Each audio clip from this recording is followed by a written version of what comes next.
Hi అందరికీ. ఈరోజు మనమైతే డిఎస్సిలో తప్పకుండా ఒక బిట్ వచ్చే ఎడ్గర్ డేల్ అనుభవ శంకువు గురించి తెలుసుకుందాం.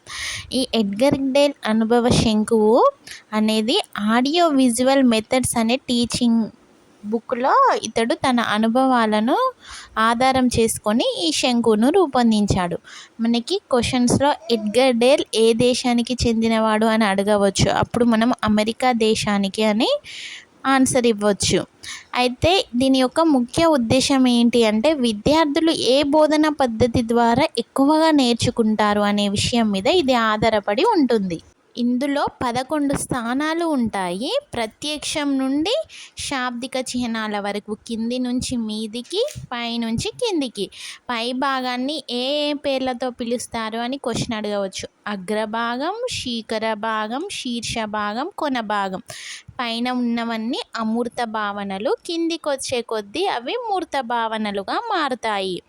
అయితే మనకు ఉపాధ్యాయుడు ఎక్కువగా వాడవలసింది ఏంటిది అంటే మూర్తం నుంచి అమూర్తానికి వెళ్ళాలి.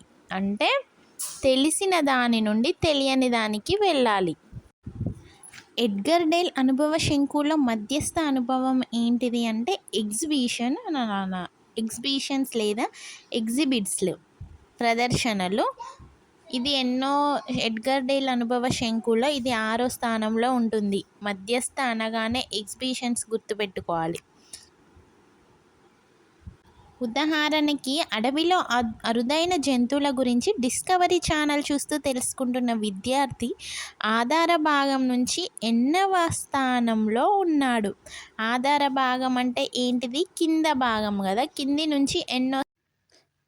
నుంచి 7వది.